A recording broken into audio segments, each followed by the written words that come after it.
I'm author and critic David Agranoff. I'm a horror and science fiction author, critic, and researcher. In this podcast, I wanted to provide in-depth interviews and panel discussions with everyone from New York Times bestselling authors to researchers, musicians, and anyone I find interesting. Welcome to Postcards from a Dying World.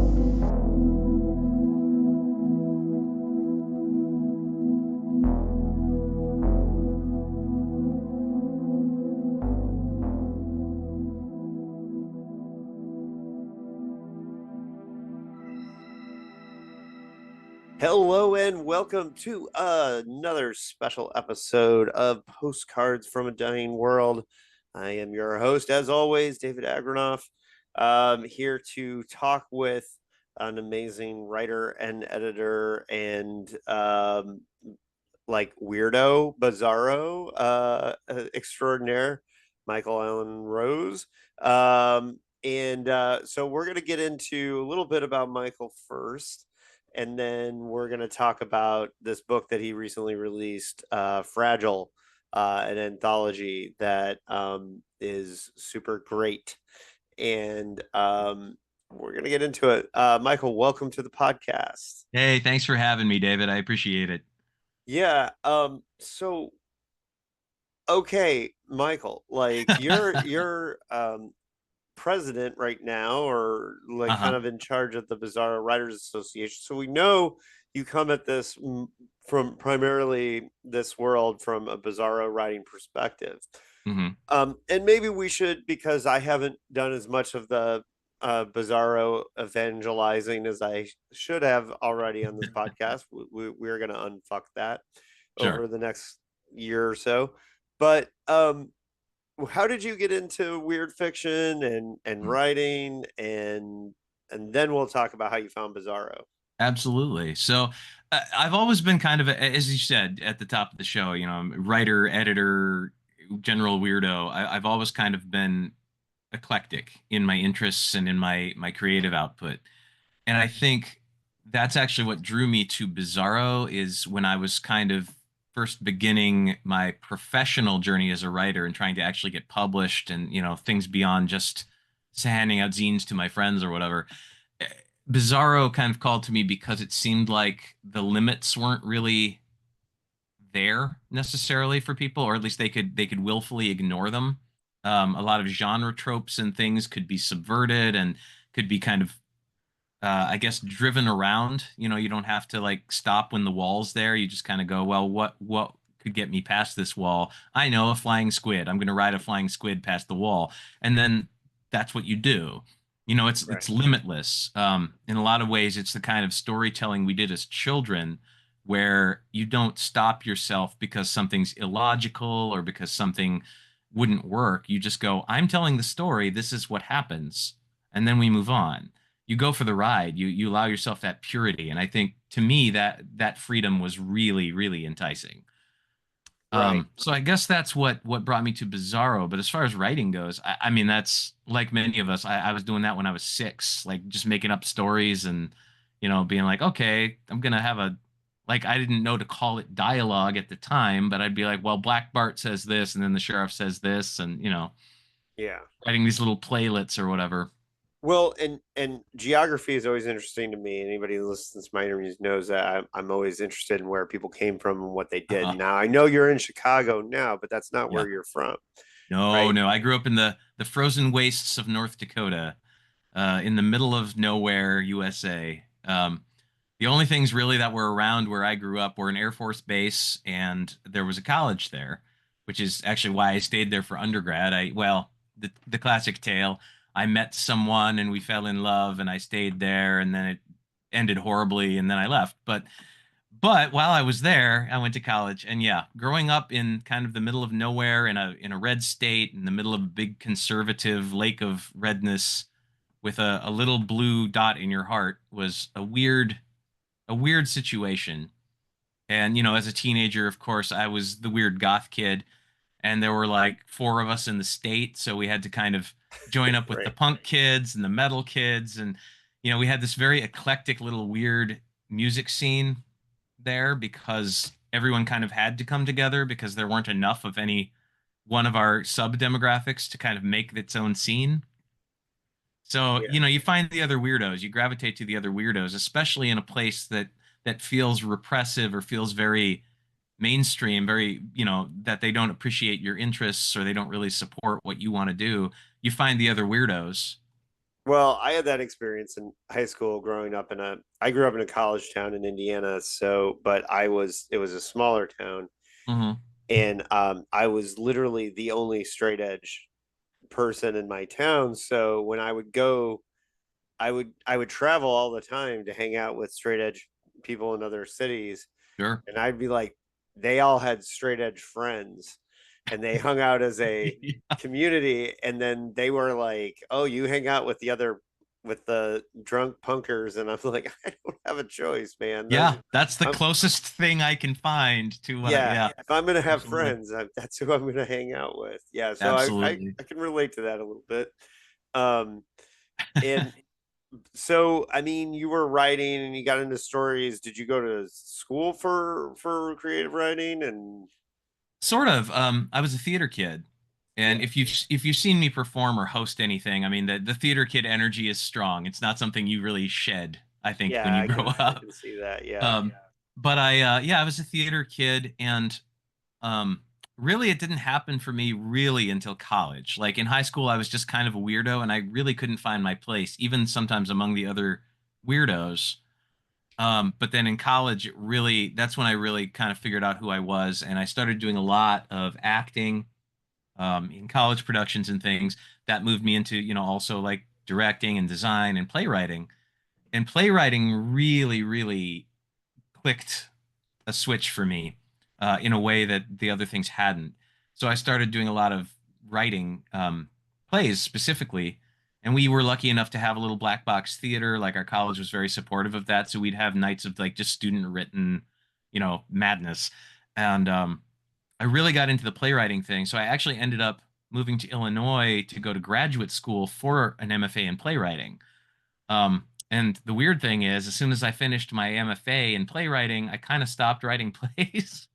I right. think I was just done at that point. I'd written enough of them and moved toward short stories and novels, like as a more, I guess, serious kind of pursuit. So I still use a lot of the theater training in my performance, and I still use a lot of the playwriting training when I'm writing dialogue and things. But I really went more toward like, I'm going to write things where I don't have to convince an entire room full of people to do something with it, where I can just like, at worst, I can self-publish something and at least it exists in the world. Yeah. Well, and that gives you everybody brings different tools to this thing we Hmm. call storytelling, and it gives you unique and interesting uh background for doing these things. So I think that's awesome. I like to And think so. We're all these amalgamations of our experiences, and I like to think that the fact that I've always kind of been a jack of all trades and jumping from one thing to another is helpful in a way yeah, because it's depth is great. If you're an expert at something, good, more power to you. I'm all about breadth. I just like doing a lot of things kind of okay and just making art happen and seeing where it goes. I think you do a lot of things really, really well. Oh, thank you. And I was a huge fan of your uh, what you did at Bizarro Con. Oh, Your toast your toast yes. guidebook that was a great book. Inappropriate toasts for all occasions. Yes. Yeah, yeah, I thought that was great. Thank you. Yeah, that's the newest book that came out from Madness Heart Press just here in November. So it's brand new. This is going to be a hard one to sell. So anyone out there, if you're interested in comedy, it's my first nonfiction humor book. It's straight up just ridiculousness. Like it's Yeah, not a novel. You're not following along a story. It's just a series of parodies of self-help books that teach you how to be a better public speaker and a bunch of bizarre monologues that you can pull out at parties. And I don't know, it's a chaotic, wonderful mess. So yeah, thank you for enjoying my ridiculousness, David. yeah, I appreciated that, and I will say I'm throwing a gauntlet down here, and it may just be between you and me, but Sure. I have made a commitment that if I make it to BizarroCon next year, which I'm very certainly trying, Excellent. I am going to compete in the Bizarro Showdown. Ah, And that's what I like to hear. people have no idea what's coming. So, I love it. well, Yeah, people doubted me, Mykle. They doubted me on the 2014 World Horror Gross Out contest. mhm.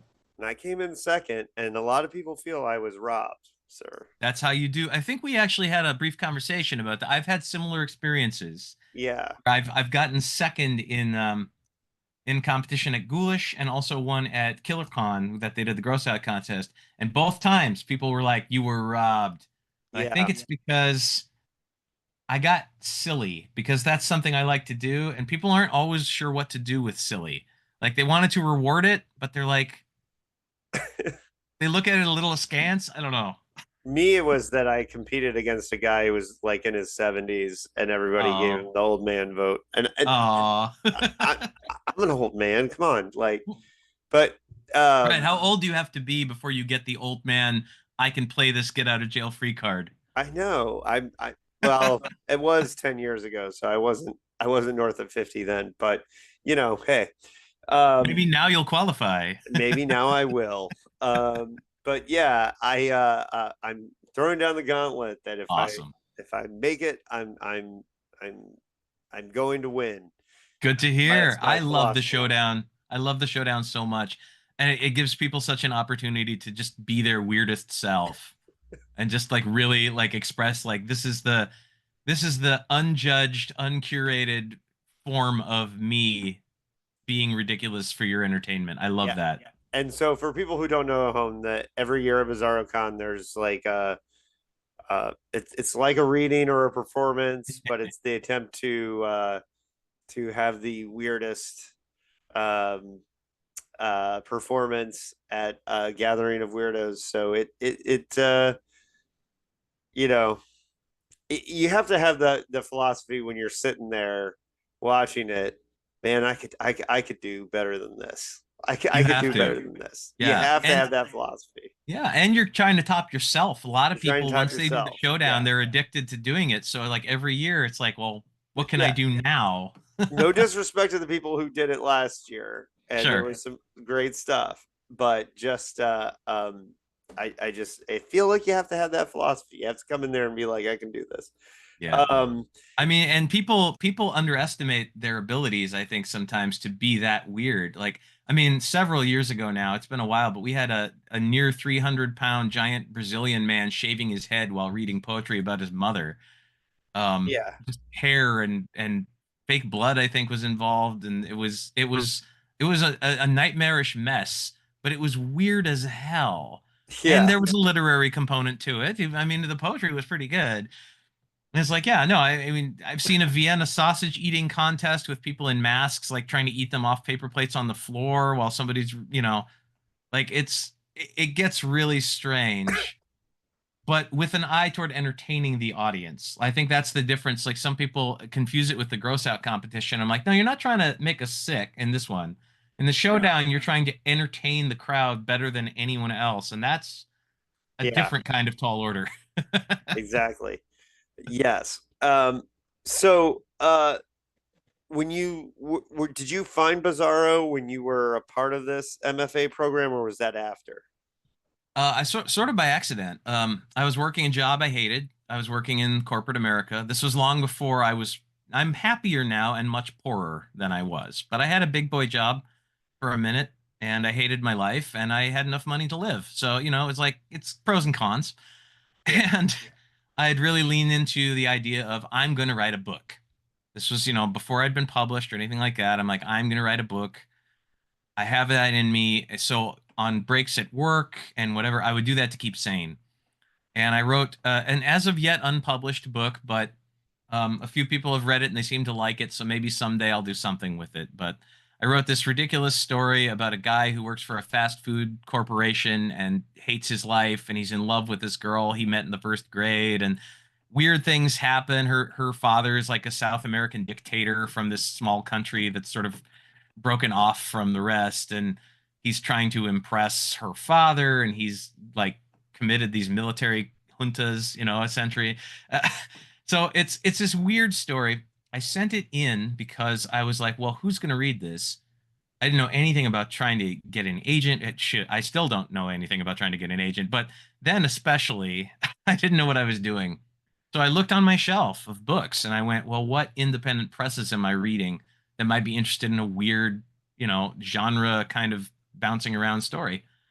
And Eraserhead came up. And this was back in the day when they had a survey on their website that you had to fill out with all these questions, some of which were relevant and some of which were just strange. And I filled this huge questionnaire out. I sent it in.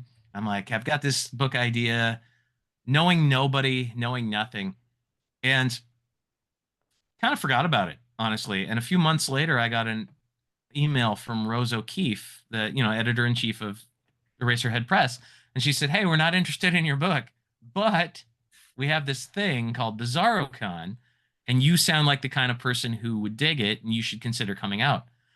So for the second ever BizarroCon, because this was right at the beginning of all of that, I came out there, just took a chance, and knowing nobody, and just hat in hand, trying to meet people, and I started making friends and talking to publishers and editors and other authors, and the the pitch that I workshopped that year in the High Concept Workshop, which is a perennial favorite of that con, 2 years later became my first published novella, Party Wolves in My Skull. Um, I often credit BizarroCon and the Bizarro community for opening all the doors that I've found on my way through since. Because just taking that chance and going, well, I'm going to just go out there and I'm going to meet people and I'm going to be kind and be attentive and just, I don't know, try to make friends like we did in kindergarten. That changed everything for me. So it was kind of by accident, but also kind of by, they say luck is where opportunity and readiness meet. And I was just like, well, here's an opportunity, and I'm scared to take the leap, but I'm going to do it anyway. Because at that time, I was like an admin assistant. I didn't have money. I still don't have money, but it was like, I'm going to use whatever I've got to get there and to meet people and to be in the room. And that's really become my philosophy since, is you have to be there, you have to meet people, you have to be nice, and you have to be in the room. Right. Well, and certainly has worked out, and you found a community you enjoy being a part of, and Hmm. very happy to be a part of. So, what books out there under your name can people find? And then we'll start talking about Fragile. Sure. I think probably my biggest hit, such as it is, being at this level of the game, is Jurassic Christ, which was my first award-winning novel. It won the Wonderland Award for Best Bizarro Fiction in 2021. It is the story of the second coming of Jesus Christ, but because space and time don't really affect him, being an extra spatial deity and all, he misses on the way back and ends up in the Jurassic period fighting dinosaurs. So it's nonfiction. I'm a documentarian. Right. um, it's surprisingly philosophical. I think some of the best reviews I've had were from people of faith who were like, "Hey, you didn't punch down. You actually like." I tried to be philosophical and theologically sound about my blasphemy. So it's a fun story. It's crazy. It involves time travel and all kinds of bizarre things. That's kind of my big one. So Jurassic Christ. There's a few others out there. I have Embry Hard Boiled, which is my noir. It follows all the classic noir tropes, just like a Dashiell Hammett or like one of these classic noir gumshoe kind of detective stories. Um, our protagonist wakes to find he's been accused of a murder he didn't commit, and the cops are at his door, and he's got to clear his name. But he's a chicken in a world of eggs, so there won't even be a trial if they catch him. They're just going to chop his head off. He's a chicken. Um, so you find out who shot first, the chicken or the egg, like all the truths somewhere in there. But yeah, I think a lot of people find my stuff to be. I read a lot of social satire, and the thing I love about Smart Bizarro is you can couch a lot of social satire and really deep and intelligent ideas in a veneer of ridiculousness. And I think that's really what I like to try to do. I think you get inside people with comedy in a way that you can't with certain other things. Oh, It for worms sure. its way in, and then all of a sudden the message is there. They think about it and go, "Oh, you're actually saying something with this." Well, and sometimes you have like, I mean, one of the things about Philip K. Dick is the guy that I most do research on. His books are freaking hilarious, but he's not remembered for being funny. Sure. He's remembered for like these deep philosophical ideas and big questions that he asked. But his books are hilarious, and if you really read them closely, I think that's like one of the things that most people miss Hmm. is the humor. But the humor is one of the things that makes like, kind of the pill go down easier. Yeah, um that makes a lot of sense. I always felt that way about the existentialists too. Like you read yeah, Sartre or Beckett, they're hilarious. They're yeah, very funny if you know how to access the humor. And I think people see the despair on the surface and go, "Oh, I can't do it." It's like, no, this is funny stuff. This is like deep funny, like in your soul funny. yeah, But people are, I don't know, afraid of things that don't look like the thing that you're getting in the package, I guess. sure. Hey, now that's a segue. Uh-oh. You said what's in the package? What's in the box, David? What's in the box? Okay, man, that was a it would be a better segue if I hadn't pointed it out, but you know. So we're here to talk about Fragile. Yeah, we each have a copy here. Ooh. You at home could have a copy. We're not going to get into big spoilers, I don't believe. I'm not sure you can spoil this book um, entirely. Uh, but if you want to, if you are afraid that you're going to hear anything, let me just say that this is a story prompt. Well, we'll do just the initial like concept and then we'll get into the story. Sure. Yeah, I don't think that's spoiling anything. Yeah. So this started as a story prompt. Everybody got the same. This was kind of an experimental anthology in the sense that everybody got the same story prompt, and what they did with it was up to them. Where did this idea for this anthology come from? So I've had a Patreon for several years now, and if any of your listeners are interested, I make a zine or a chapbook every month. At the higher tiers, you get like a physical handmade copy of it because I came out of that punk rock DIY culture, and I love the idea of like, here's a physical thing you can't just buy in a store. Right. And I've been doing that for about 6 years now. It's a nice little partially supplementing my income kind of thing because I'm a part-time library worker, like it's the rest is the struggle, and the Patreon has kept me going. So I really try to curate some cool stuff for my patrons and the people who are kind enough to spend their money on my, things that fall out of my brain.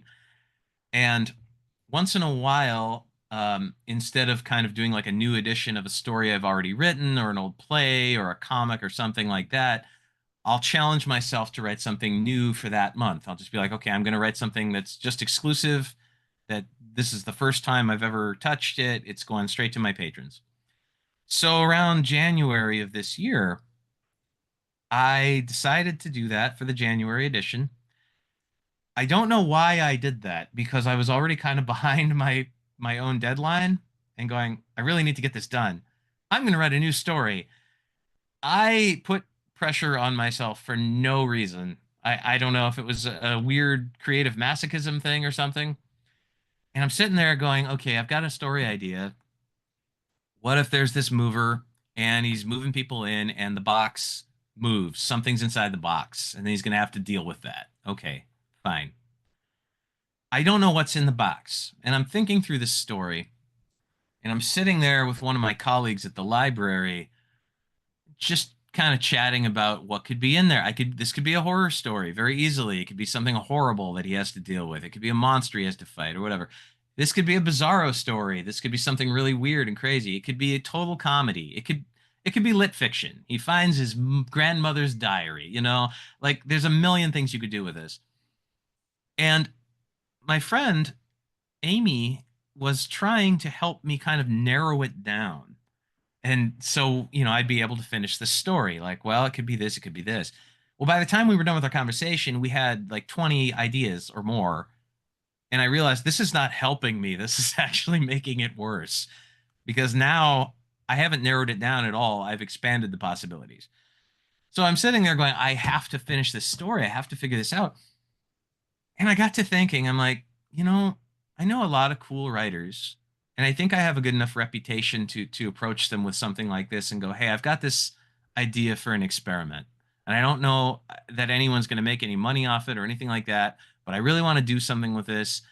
What if I had all these cool writers I know pitch endings for this story? Or what if I just had them write the ending for the story?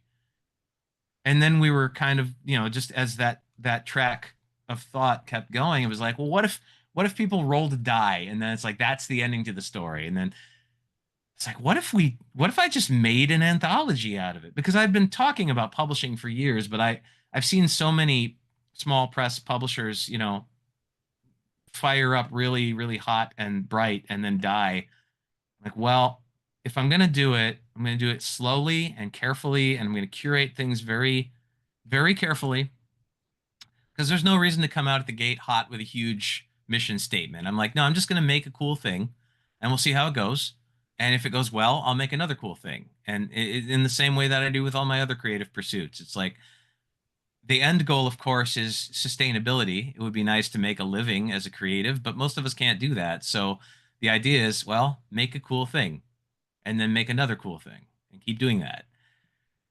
So yeah, I approached a bunch of authors that I know personally or reputationally at least, and I was like, hey, I've got this idea. Here are some of the prompts that we've come up with as far as what could be in this box. Are you interested? And thank God that my long-term strategy of being kind, being a nice person, not being an asshole to deal with seems to have worked because almost universally everybody said yes, including some pretty big fish like Brian Keene and Cynthia Pelayo and these people who are, you know, either at the top of their game or blowing up Mm-hmm. were like, for you, hell yeah, I'll write something. Like they were immediately. And that's an honor to me. Like I'm like I have the kind of reputation where people trust me with something like that, especially sight unseen. I'm like, yeah, I'm going to start my own little imprint. We're going to publish this anthology. People trusted me to do right by them, and that's Yeah, huge to me. and Emma Johnson, for example, who's not doing a ton of writing right Mm-hmm. now, Absolutely. intentionally just not doing as much writing, and you got a great story out of Emma, for Absolutely. example. Yeah, That's another one where it's yeah, like Emma came back to write this beautiful story. Laura Lee Bahr, who writes a lot of things, but sort of is just off doing her own projects, yeah. dropped in with this wonderful idea for what she did with her story. She's like, "Can I do Yeah, this?" I'm I like, I "Yes, a love thousand Laura's percent, story. yes." We'll get into that, but Yeah, yeah, yeah. So yeah, it really was just kind of a, what if I tried this kind of situation, and I feel like I came to the publishing arm of what I'm doing very naturally and very spontaneously almost because it was like, well, what if we just tried this now? Maybe yeah. now is the time because the stars are aligning in such a way, and I'm leveraging my reputation as a decent person and somebody people like to work with. Let's try it. And the rep, I guess the feedback so far has been really good. Like of course you want people to, you want big sales, you want more people to know about it, but the people who do know about it and the people who have read it have been very kind and really enjoying themselves. So that's gratifying in and of itself. Well, it presents an interesting literary experience where you get to see 20 different brains like kind of process the same, hook. Yeah. And even more so than like, I mean, some story prompts are going to be much more nebulous, where like the Mhm. starting point um, can be, you know, from a much more desperate place. But with this Right. one, you've got a very specific story prompt of the box, the mover, the box moves. Now people did different kinds of movers and different characters. So I very intentionally tried to kind of de-gender and de-race and whatever, like that yeah, protagonist in the prologue. So I'm like, I want people to be able to really bring their own voice and their own sensibility to this. I don't want to trap anyone in a corner that they don't want to be in before they even start, you know. absolutely. All right. So before we go on, let's Hmm. put out there for people if they don't want anything spoiled, like Fragile is available where you buy your books. You can get it online. Is there any places where they can get special deals, anything like that, or just If you go to the website that I set up, which is just www.fragileanthology.com, there are links to all the shops where you can get it. If you buy direct, there's a direct link to Ingram, basically, which is where the printer is. That gets the publisher and things more money. So if you want to make sure the small presses are fed, that whenever you can buy direct from the publisher or from the printer, that's always better than buying Bezos a new yacht or something like that. But yeah. it is available wherever fine books are sold. Um, so you can also get it. Bookshop.org is another good organization to go through. Um, but yeah, It you and can. as I always remind people, you can. It helps us a lot if you request it at your library. Yes, Yes. So 1000%. yeah, so go in, request it at the library, take an ISBN number in. Um, San Diego, you can request. I know on our library, you can request on the website, and multiple requests lead to more copies on the shelves. Absolutely. So, I've been very lucky in that I have a friend who I actually met through the horror associations I have. Um, but is involved with the HWA and things like that, but is also in libraries yeah, and was able to hook me up with like how to get stuff to Library Journal and Book List and things like that. So we were lucky enough to get a review in the print edition of Library Journal, which was huge. yeah. Um, so I'm very, very fortunate in that Fragile Anthology is already in. I think it's not a ton, but it's like 17 libraries in the nation so far, Oh, which that's great. is far better than any of my own books because it's the reach of that is massive, and librarians are awesome. They're some of our best allies. Absolutely. Um, yeah, and here in San Diego, we went out of our way to really get to know the genre buyer from the library and invite him to events, and especially That's when we had awesome. StokerCon, we see the value in that, and everybody should. So request this book at your library. Request all the books we cover on this podcast at your library. Uh, so speaking of, so one of the cool things about I know here in San Diego we have the San Diego HWA and we work well together. Mhm. I get the feeling that you have a literary community in Chicago, and I see some representation here in this book. Why don't we start there with some of the Sure. authors that you pulled upon locally? Absolutely. I'm very lucky in that our local chapter of the HWA is pretty active and pretty tight. Um, every year when my HWA membership dues come due, I think about it for a minute. I'm like, is it worth it? Is it worth it? To me, it is because our local chapter is so like not only talented but very connected. We do a lot of stuff together, and when I think they believe, just like the Bizarro community does, that a rising tide raises all ships, and it's like if there's an opportunity for one of us and we can get more of us involved, they're going to do that. I found myself sitting next to Daniel Kraus last year at the Harold Washington Library in Chicago, like the big, massive one with all the gargoyles on it from the Batman movies, talking about horror and whatever. And I'm like, Krauss, like he wrote The Shape of Water with Guillermo del Toro, and I'm sitting next to him talking about horror Yeah, on like a panel with and Cynthia Palaio and like all these amazing people are on this panel with me because again, community, like that I hit that over and over because it's been so important to my own journey. Yeah. And we're lucky to have that here. And Yeah, then one of I've the things been that you end up with these things, like a couple of years ago, um, and part of it is that the three of us that ended up tabling together that day were all punk rockers, but sure. um, we had a San Diego Book Festival like 2 years ago.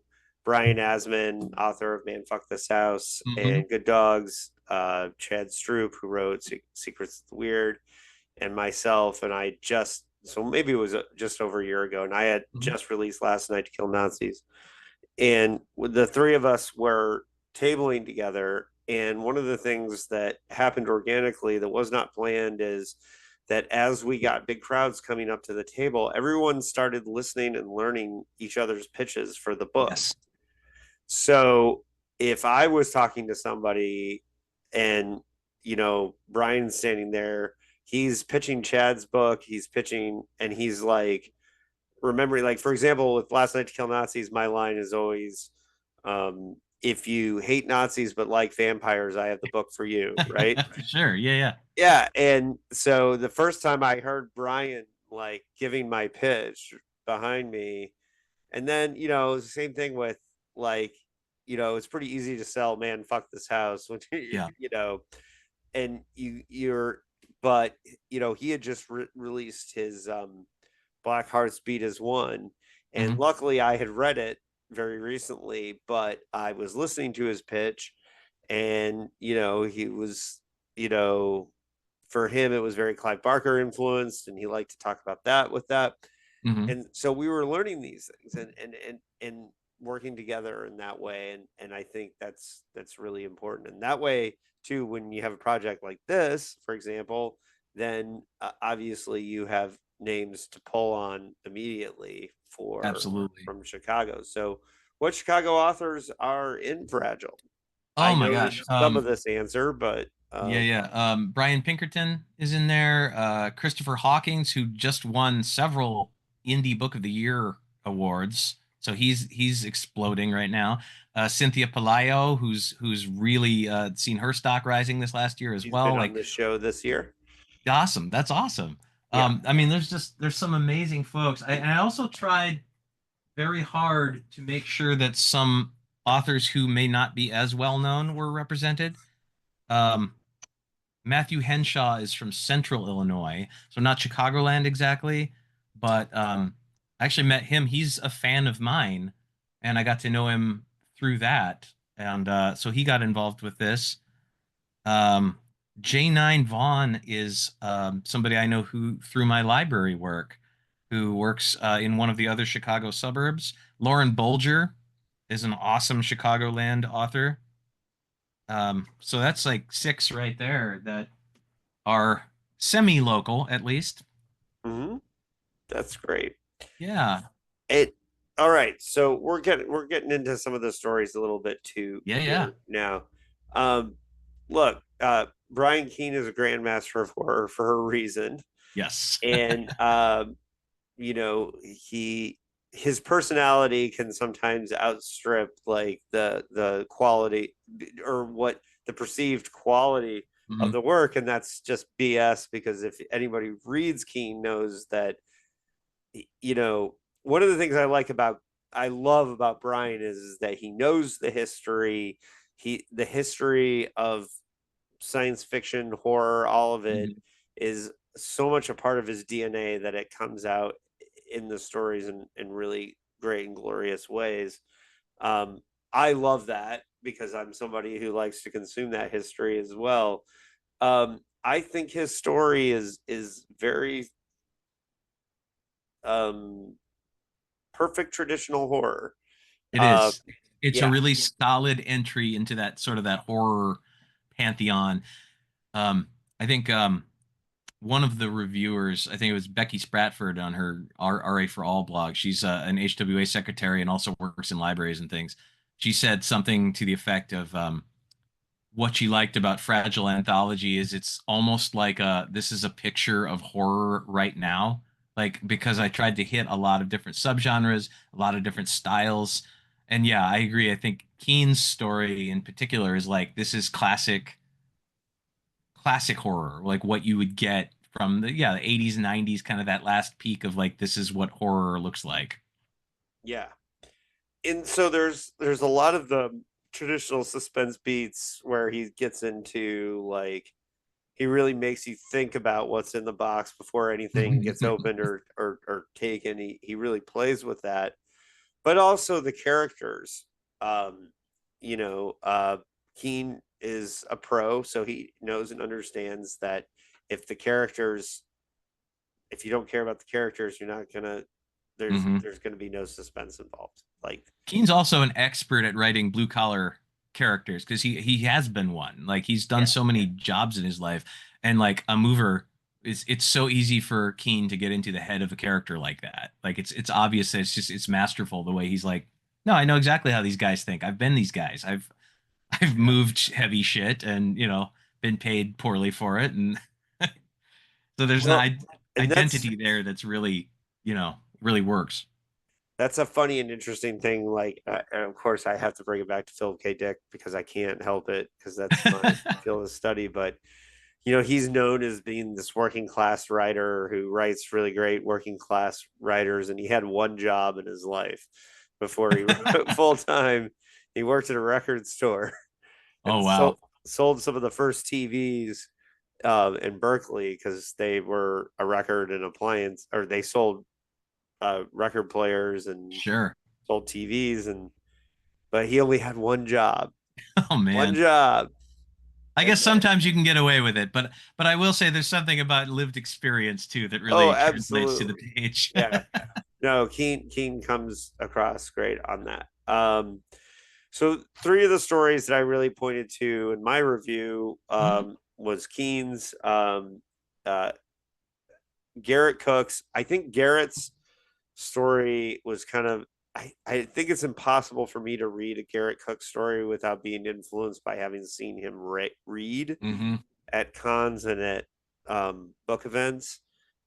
Garrett Cook has a very unique presence that like is almost impossible to translate to the page without, yeah, if you've experienced him live. Yeah, you The can't. histrionics and whatever, like just it turns up the volume, like you said in your review.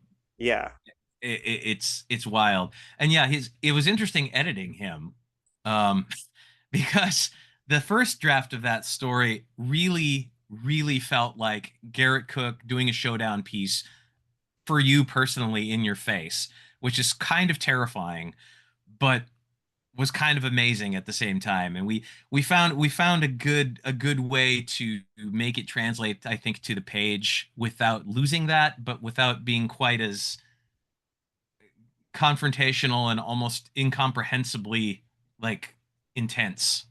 yeah. It's a great piece. You can kind of feel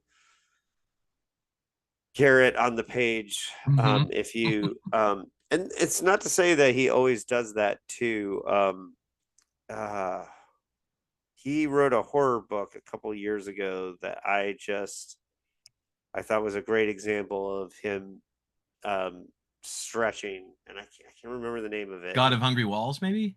No, it's the No. ranch one. It was Oh, Arcaron Ranch or that's a ways back. Yeah. yeah, Archelon Ranch. Yeah, yeah, yeah. Arcalon Ranch. Yeah, it's weird because Arcalon Ranch is my personal favorite Garrett Cook, and anybody who knows what my taste knows that like that one is kind of like it's like in my wheelhouse. And what I thought Garrett did in that one was find a really interesting voice that exists for that book, Hmm. right?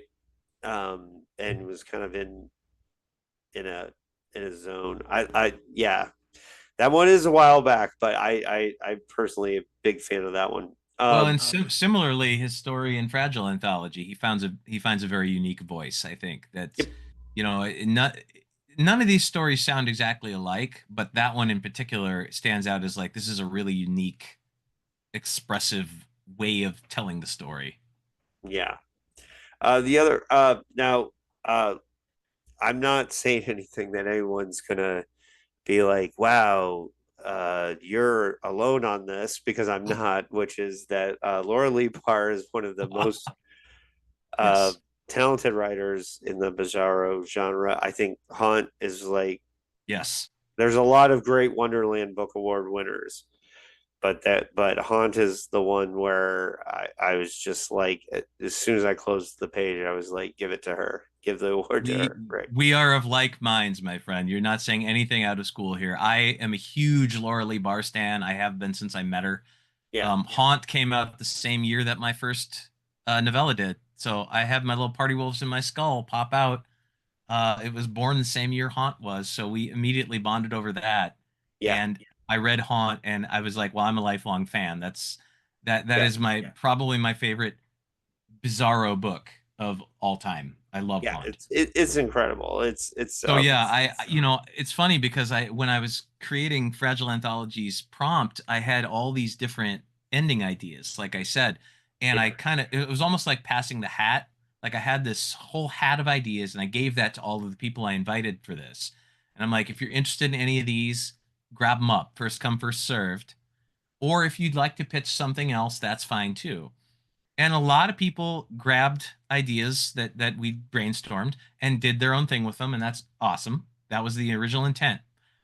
But two people hit me back with their own completely not on the list prompt, and one of those was Laura.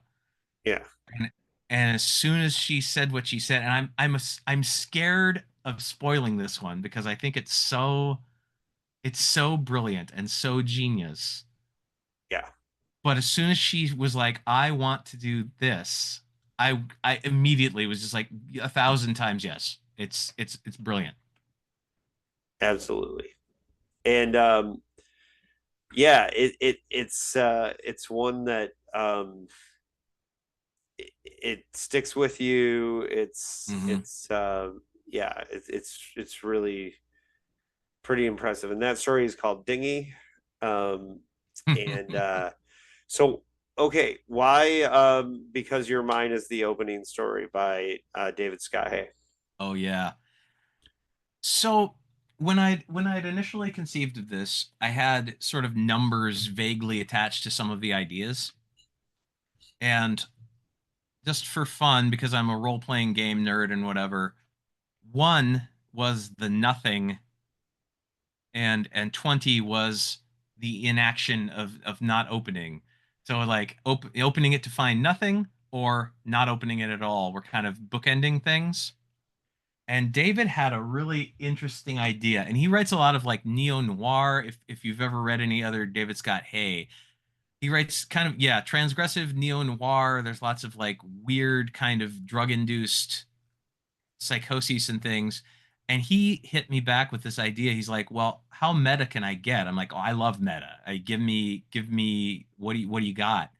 He said, "Well, I'd like to explore this idea, but I'd like to continue the idea of rolling the dice to be a part of this story." I'm like, if I can figure out the formatting, like if I can make this work as a publisher, then yeah, let's do that. So like the idea of like you have to roll the die or you have to sort of choose your own adventure your way through to even continue as a reader. I love the idea of implicating the reader. I've done that in some of my own books, which it's out of print now and it might eventually come back into print, but I have a book called The Indifference of Heaven that I wrote that essentially the idea was to put the protagonist and the reader kind of on the same footing where it's one of those rare occasions where you don't necessarily know more than the protagonist. You're sort of experiencing the weird stuff psychologically that they are. And in that book, we did things with the font and things like that, where it was like, there's like this background image that's slowly getting darker over the course of the story and things like really weird stuff where you're experiencing some of the same hallucinations and weird mental breakdown that the protagonist is. And Hay kind of had a similar thing where he's like, well, if we've got our protagonist rolling this die or making this choice, let's make the audience do that too. So that just appealed to me like crazy. And my partner Sauda, who does a lot of line editing for me, she actually came back to me. She's like, "Are you sure you want this to be the first story out. It's so metafictional and weird, and it's got this weird structure. I'm like, you know what? This is actually me planting a flag for Right. Rochambeau Publishing. This is me going, it's gonna get weird. I like experimental forms. I like non-traditional methods of storytelling. Like if I could have published one of the stories as an entire deck of cards or something along with this, I would have. 'Cause I Yeah. love that kind of thing. I love what do they call it? Ergodic literature, something like that, where you have to work through sort of almost a puzzle to get to the core of it. I love that kind of thing. So that just immediately appealed to me, and I'm like, this is planting a flag for Rochambeau, going, if you like this kind of thing, there's going to be more of it. And the nice thing about an anthology is if you don't like it, you can move on to the next And one. there's, yeah, absolutely. You can skip stories if you feel the need to. Um, all right. So before we close out, let's do a little lightning round on some of Okay. the other stories, the ones I we got have my not talked. my tea is gone, so I'm ready for a lightning round. Okay. Um, Filler by Brian Pinkerton. Uh, Pinkerton took an awesome idea of like, what if the monster was the thing in the box? Uh, as far as like the things that you pack around the monster became the monster, and did some really fun, innovative things with it. I was very happy about that. Paul's Surprise by Matthew Henshaw. Paul is surprised. Matthew likes to play with cosmic horror, and I love the fact that it starts small and gets bigger. Goopy by Bridget D. Brave.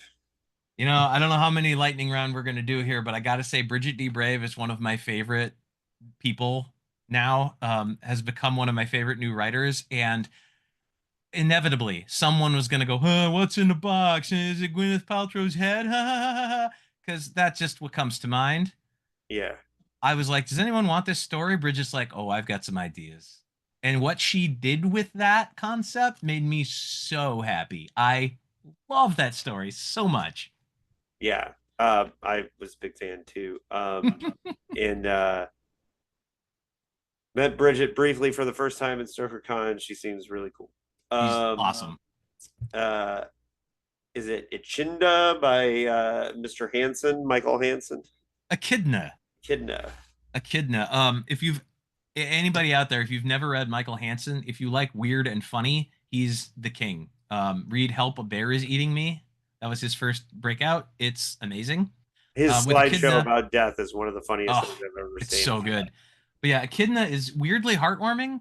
Also kind of involves cute animals, but kind of not. And he's got that really wry and dry sense of humor that goes with it, that makes that also a standout. I mean, all these stories are kind of standouts. I'm not going to say anything shitty about any of them, but that's another favorite, I think. Senya's story, The Sound of Infinity. Oh, Cynthia's so good at fables.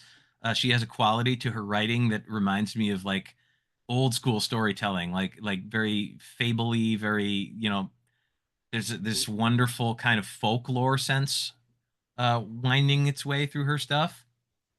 So I think that like it's very evocative and atmospheric, which is cool. Yes, absolutely. And by the way, Vanishing Daughters, her book coming out soon. She, for my listeners, if you recall when she was on here, she said was very influenced by one Philip K. Dick. Aha, there you go. So we're uh, Connections everywhere. connections everywhere. Yes. Deceit by John Wayne. Is it Communale, yes, John Communale? I Wayne. never. Yeah, yeah. I always want to say commune whenever I Talk see about his name. talk about punk rock. That guy lives, breathes, and sleeps punk For rock. sure. He is one of the punkest motherfuckers I have ever met. And yeah, he took it a really fun way too. It's got your deals with the devil kind of situation in it. You get a little bit of that Faustian kind of quality to it. He's also really good at taking like cosmic horror concepts and packaging them smaller, like in a box. Mhm. An author new to me with this anthology, with that was pun intended. New by Chris Meekings. Chris Meekings, yes. Chris Meekings is one of our beloved British Bizarro colleagues. He's been working over there in the UK for a few years now. He has a couple things out. I think Planet Bizarro Press put out something. There's a few things out there, but he has that wonderful dry British wit, and he uses that like a surgeon's scalpel in Bizarro stories. So to me, that is what I love about Bizarro is when you can mirror the weirdness and the action with humor. He's really good at that. It Wasn't a Box by Christine Morgan. Christine is a genius. Anybody who's into horror, if you haven't read Christine Morgan yet, get on it. Um, and one of my favorite things about Christine is she's really good at historical styles. Actually, she did a zine for my Patreon several years ago that was a Viking epic, like epic poetry, like an Edda. Um, so she can do kind of anything, and she's also really good at extreme horror. But she deals here with you can see like the historical bits and pieces in what she did. There's another famous box that she sort of echoes in this story, an ancient Greek one. There's a slight spoiler, but what she does with it will surprise you. The reigning Wonderland Book Award winner Yes. for collection, and that is John Baltonsberger. Don Baltisberger, Messengers. Baltonsberger. He is quickly becoming the king of Jewish horror and loves to pair that with kaiju stories and things like that. He's also real good at cosmic horror. So here we've got kind of the Jewish horror core with some cosmic horror on top. Um, and I actually got the right Yiddish characters, which made me feel really good as an editor. Like, can I get these in here? How do I get these in here? Oh my God, I'm going to screw this up. So, a little scary, but yeah, I love John. John is a sweetheart too. If you ever meet him in person, he's the sweetest guy. I enjoyed hanging out with John at BizarroCon. Yes. Um, A Night to Remember, Susan Snyder. Sick, sick, sick woman. She's awesome. Susan is great. She is really good at gross out humor, and also I love music references and poop jokes. And she pitched me music references and poop jokes, and I went, I bet you can make it work. And then she did. A Seabird Where the Seas Converge, Lauren Bolger. I was really happy to get Lauren in here. Seabird, Where the Seas Converge, is kind of beautiful. Um, it involves some sort of kind of the legends of the sea a little bit. There's some weird transporty, teleporty kind of metaphysical things going on. And Lauren's a sweetheart. Her debut novel came out last year, Kill Radio, which is hops genres a lot. There's some horror in it. There's some romance in it. I told her I actually gave her crap because I'm like, you got me to read a romance book by calling it horror. You tricked me. I felt like I was Tom Sawyer whitewashing, the fence or whatever. And she's like, no, it's fun. Okay. But it was great. It was a great read. Well, the big buzzword in publishing right now is romantasy. Uh-oh. That's the big buzzword. She's on the forefront of that then. She may not know it yet, but she is. I was listening to a publishing podcast today, and they were talking about how romantasy is the new YA, and I kind of wanted to throw up. Yeah, that's kind of painful. Yeah. Not a Lion, Maybe a Bear by Christopher Hawkins. Hawkins is awesome, and I think people are just starting to see how great he is now. He won. I don't remember the name of the award, unfortunately, but he won like best independently published book of the year from a couple of things just this last year. And he's a sweet guy. He's a Chicago local. He's in the HWA and just does really cool stuff. I like his descriptions of things.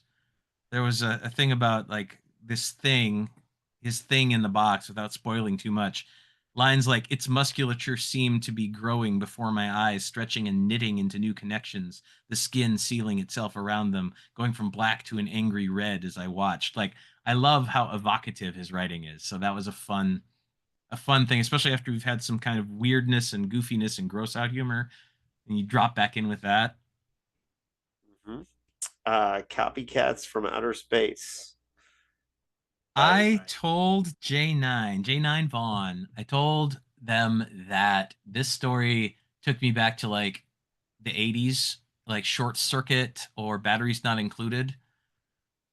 If you get a warm, funny feeling with that kind of nostalgia, you will enjoy this. I would say the only pure sci-fi story probably in the book. But I found it warm and fuzzy and kind of sad in a beautiful way. So it was nice to have J9 in here. J9 is somebody I met through libraries. So, libraries are also wonderful places to find writers a lot of the time because if you spend that much time around books, chances are you probably enjoy creating them as well, or you might. yeah. We already talked a little bit about Kaleidoscope by Emma Alice Johnson. Beautiful Um, story, and I'm so honored that Emma came back to write um, for this. I mean, came back to write for numerous things, of course, but is selective these days about what she's writing for, and that it was awesome to have this story. yeah, And this was actually the first one that came back after I sent these out. So this was a really interesting direction because I didn't know what exactly I was going to get back from people, and this is such a beautiful story. There's moments of just beauty in this that's like I was not expecting. It was really nice to get this. The Movers Tribunal by Ben Arzate. Yeah, this one made me happy too because Ben's story was I was hoping somebody would take like I think I wrote in the original prompt one of the things was like his disappointed father just kind of as a like let's see what happens. Ben was like, "Oh, I can do something with that." Um total straight up bizarro. It's got a dark, almost Kafka kind of feel to it in a way, which I like. Not in the writing style, but in the sort of the story itself. So that was cool. Certainly. And last but not least, Section 20, Eric Hendrickson, and why did you choose it to close the anthology? Eric is such an interesting character. I've known him for many years, and he's got the driest, like desert dry sense of humor.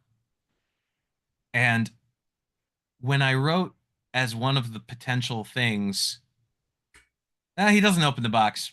He just says forget it. Like if anyone's going to take that, it's going to be somebody with a strong sense of irony and a really dry sense of humor.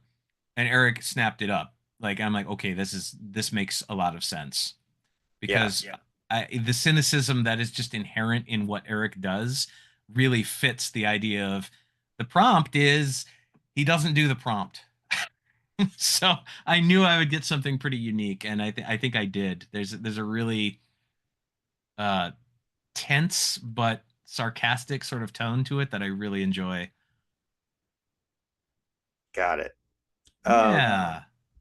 Fragile is a really cool anthology. It's funny the sun just came out and is blasting my window, so I suddenly bleached out. Um, it's a really great anthology. I'm excited that you're doing more. I Of hope so. Got a big 2025 planned. We'll see what happens, but I feel like I've had just enough success with this to go, okay, we're gonna do more. I've got a very exciting prompt for next year, which I think people are going to do really, really cool things with. Uh, and also, I guess I can announce it without spoiling too much, but this is the first official announcement of this. So I'm breaking news here. bum, bum, bum, bum.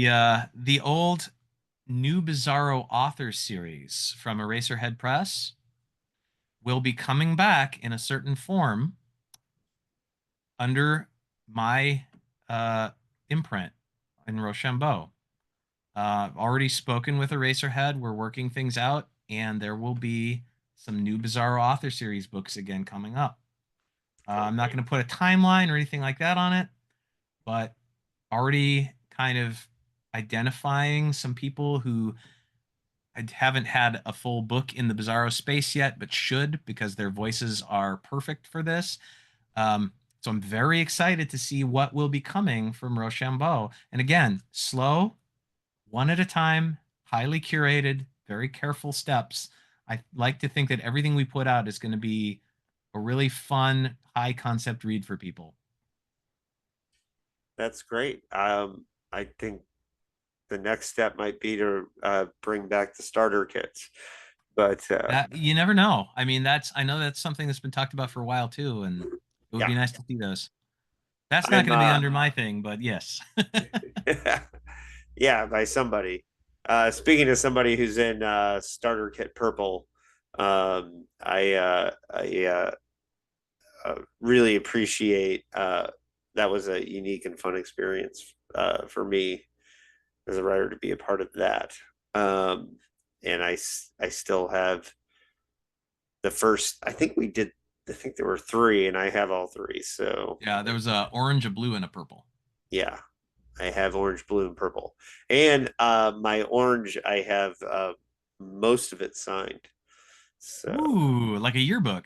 yes, I like it. yes, I'm very happy with that one. I think purple, I got a bunch of the people that were in it to sign it besides me. But yeah, yeah, very fond of that. All right, Mykle, as always, it is awesome talking with you. We'll have to talk offline soon because I have a couple plates spinning Sure. in your direction as far Absolutely. as things that we have planned for the future. Uh, Bizarro wise on the West Coast, and I appreciate all your work that you do to keep the Bizarro community alive. So, folks, if you're listening this far, please uh, check out Fragile. We have Absolutely. upcoming episodes with Kyle Winkler of Boris Says the Words. I think I'm recording later today a James Reich interview for my one of my top reads of the year, Skinship. This is a great Bizarro generation ship body horror from AOP, Anti Oedipus Press. Oh yeah. Skinship. I think that interview will have already come out when this one comes out, but people pay attention. We've got a bunch of end of the year stuff coming up. So my top reads of the year with Judge Mark Rothenberg will be coming soon. And also the best, my favorite movies of the year with Bizarro from that, an author from that series, Anthony Trevino, Hmm. the new Bizarro author series, and Issa Diao, longtime singer of Good Clean Fun. We are do our best movies of the year every year, and we've got that coming up. And you want to tune into that to see me and Anthony argue about the substance, because we already know that it's going to get ugly because he Oh. loves it and I hated it, and we're probably going to come to blows on it. So Throw you don't want to miss down. that one. No, I wouldn't want to miss that. Yes, and so lots of fun stuff coming up, and of course we'll be returning to the Science Fiction Hall of Fame series. The next one we're covering is Murray Leinster's First Contact. Murray Leinster published his first science fiction in 1915 before the genre had a name. So there's going to be some really great history, and I have two professors who teach science fiction from two different Midwestern universities, and I'm not going to say who Ooh. yet because I haven't totally locked them down, but they should be coming on to talk Murray Leinster. So the history of science fiction, of course, is always one of our big focuses. So please read that one. And then the Science Fiction Hall of Fame after that, which you should prepare for, is Judith Merrill's Only a Mother, which is one of the best 1940s stories about nuclear radiation. You can't miss that one. So, and Judith Merrill, she was an expatriate who left the United States as a science fiction writer over the Vietnam War and ended up hosting Doctor Who in Canada. How cool is that? That's amazing. Yes, and she donated all of her books when she died to the Toronto Library, and they have Judith Merrill's spaced out library in Toronto that you can visit. And her only stipulation was that they put a bed in there so people can lay down and read. Wow. She That's is amazing. cool. That's something I'm going to take that note for my eventual memorial library. Like, no, let people relax. I think that's Yeah. important. Well, Put a Judith futon Merrill in there was or rad. something. She was a Trotskyist in the 30s before she became a science fiction Oh, wow. writer and editor, and she was amazing. So we did a whole episode on Judith Merrill on the Dickheads podcast. So just go check that one out. I had a whole panel of Judith Merrill super fans and academics, and she was amazing. And everybody should read her work too because she wrote weird as fuck science fiction, and her short story Dead Center is one of the few science fiction pieces of the 50s to make the best American short stories Oh, wow. collection. Yeah, That's as a huge. genre writer. So she was no slouch. Judith Merrill, just shouting it out. So Very I cool. always try to wrap these up and give you some things to go for the end. I'm terrible at ending these. Mykle, it was awesome talking to you. Fragile is out. Buy it. Yeah. And You what's can the find name of more about your? me, by the way, at michaelallenrose.com. It's That's very right. easy to And find me what's the name online. of your toasts for every occasion book? Inappropriate Toasts for All Occasions. It is from Madness Heart Press. You can find that out there as well on Godless or direct from the publisher. It's Um, fucking yeah, hilarious. it's So pretty fun. I think it's the funniest thing I've ever written. Now I just need people to read it. yeah, I'm a fan. And folks, we'll eventually have Mykle back for panels or the next book. I'd So, love to be here. Thanks for having me. all right, folks, thanks for joining us, and see you again next time on Postcards from a Dying World.